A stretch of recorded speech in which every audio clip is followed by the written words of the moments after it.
Hey, it's Mac with PriceActionTradingSystem.com, and it is Tuesday. It's June 29th. This will be our chart lesson for today. And I thought I'd show you the weekly chart first.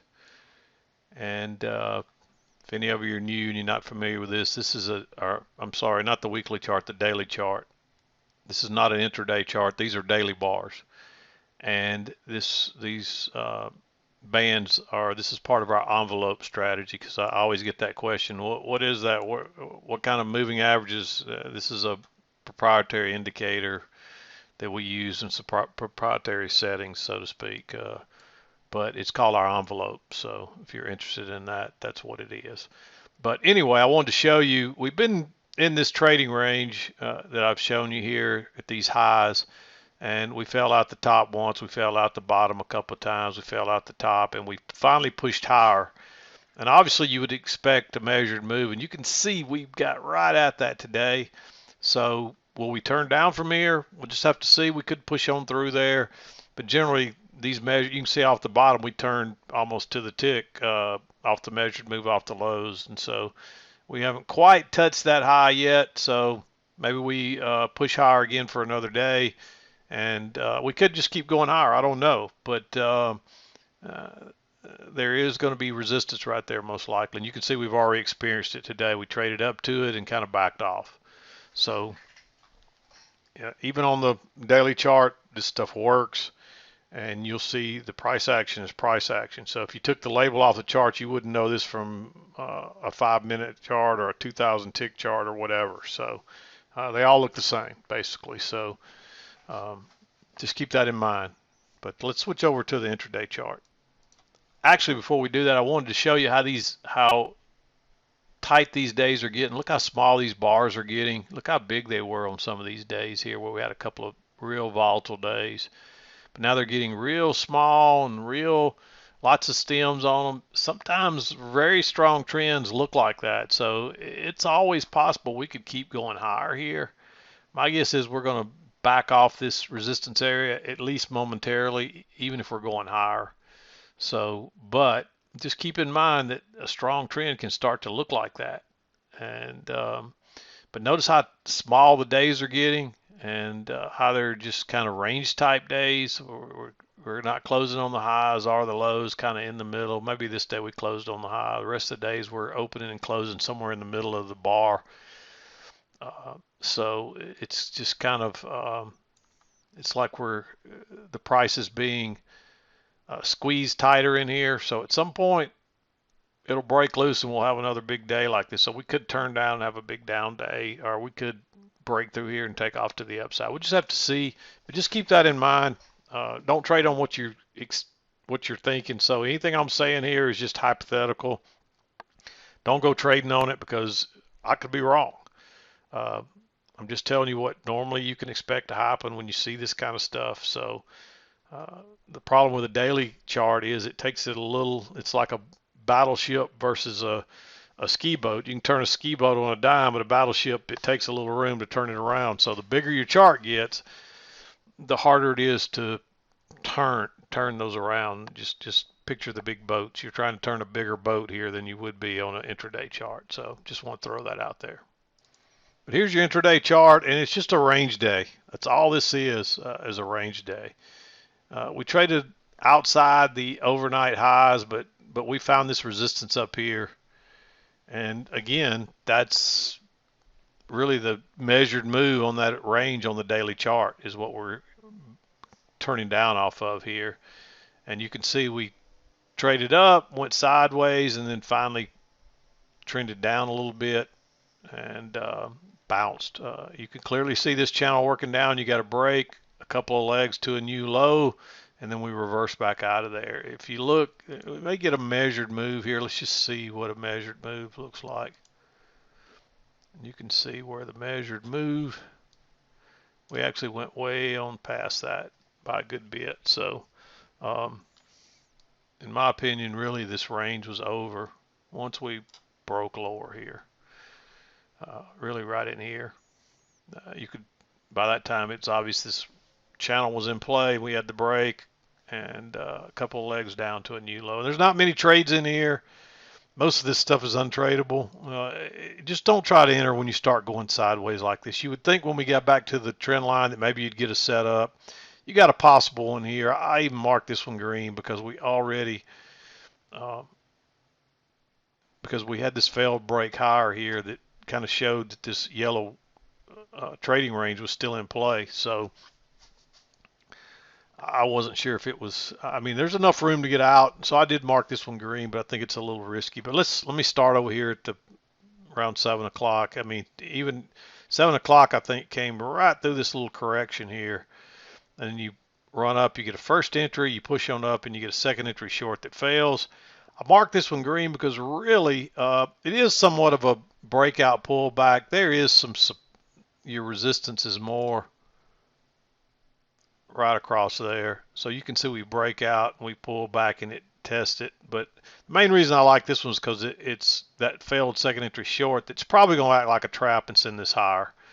And you're probably at least going to get a measured move up. And you probably would want to measure. Well, let's just start there. And there's you're probably looking at least there, but it may be more like this. And you can see we went a little bit higher than that. We really don't get a real smooth measured move, but I'd be looking for that at least. And so I'd probably measure it here and from here. And so that's, and again, I'm only going to mark that one green. It's a little bit aggressive because you're going long right into the highs of the overnight too. You're still in the overnight, so it's not, so those highs are not that quite as important as they would be if we were already into the regular daytime and we'd turned down across there multiple times. But you still want to be aware of that, and there's always a concern it breaks higher and turns down. So, but it runs on up, and then we just go sideways. But when you get back over here to the trend line, it still continues to hold. It does push it higher momentarily, then it pulls back, and there's two legs back. The problem is this sets up under the EMA and in the middle of what was a range. It is, you can see the support there, but there's enough room to get out, so you may risk that one. But I think you're better off to wait and look, see if you get a chance for a short, and you do get a failed second entry long here in this big bearish bar. It actually breaks higher and turns down. If it breaks lower right there, we're probably going lower, which it does. And so notice you got another swing high here. It's higher than that one, and so you're working down, and you get a first entry and then a second entry. And you also get a little double test of that. You see that resistance right there, that little 2-bar matching high. And let's zoom in a little more here. And you can see we test it once, then we come back twice. And so that's a failed second entry long. It does confirm that trend line. It's just a little bit congestive. So I marked it green.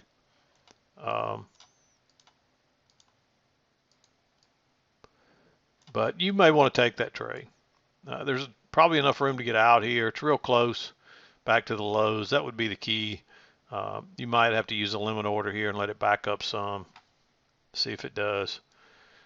But it drops on down. Of course, we're just kind of chopping along there near the previous lows. It pushes a little bit lower, finally pushes on down.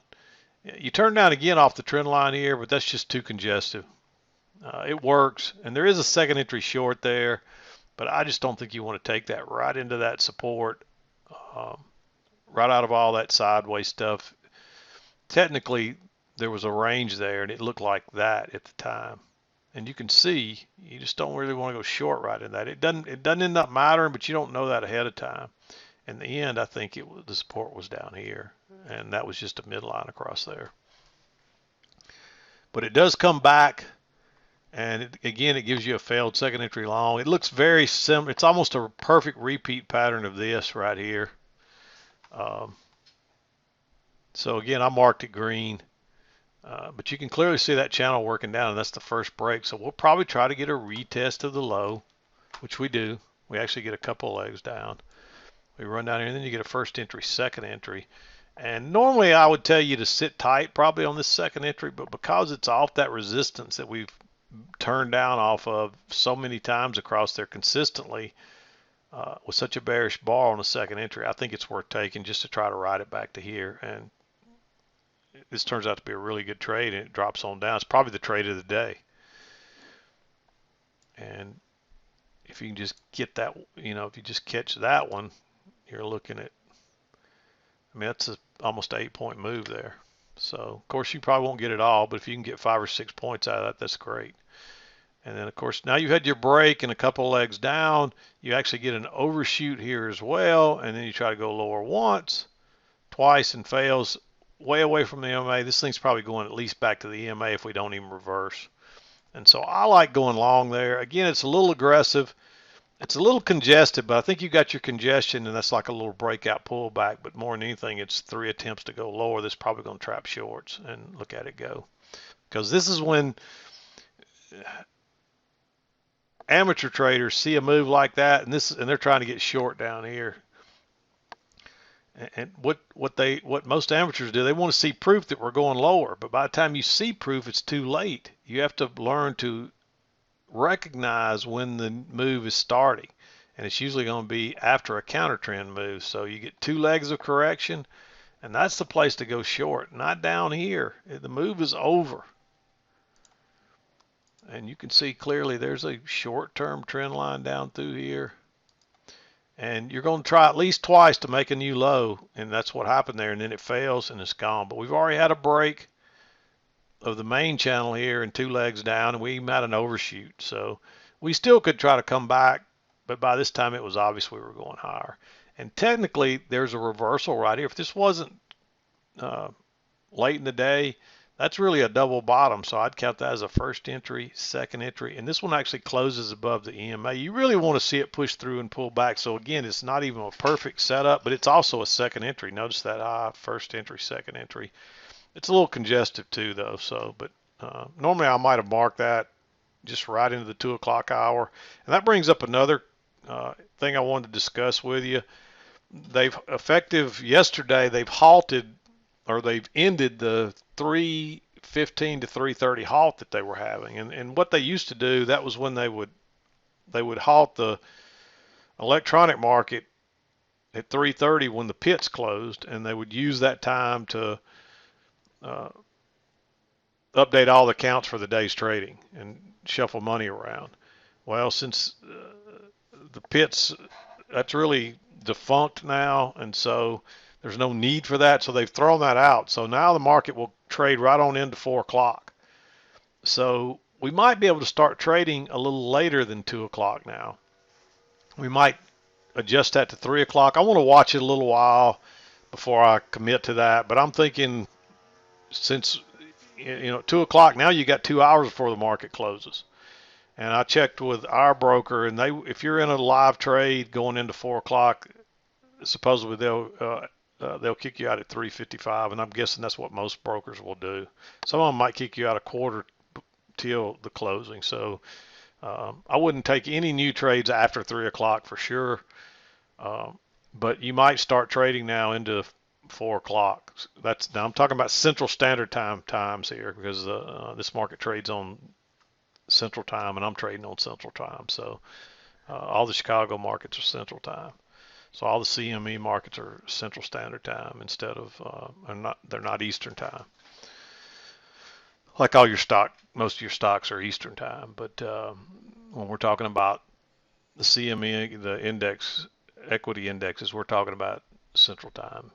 So anyway, we might be able to start changing this to 3 o'clock now. Like I said, I'll look at it, watch it a little bit before I commit to that, but you're probably safe trading up to about 3 o'clock now, because you don't have to worry about being out until 3:55 now. So and the big idea about trading later is if you make a mistake, you don't have time to make it up. So but 2 might be a little bit early with the changes. So we'll see. I'll comment more on that when I've had time to watch it a little bit, but I think you're probably safe till 3 o'clock now. And that gives you an hour. And you can see not much happened in that last hour. Not much at all. So anyway, I'm gonna there's not much else to talk about. There's only a couple of trades here. I mean, I see 2 red trades. The rest, few others I see are green. I mean, it's just brutal right now. I mean, we're going into July 4th holiday as well.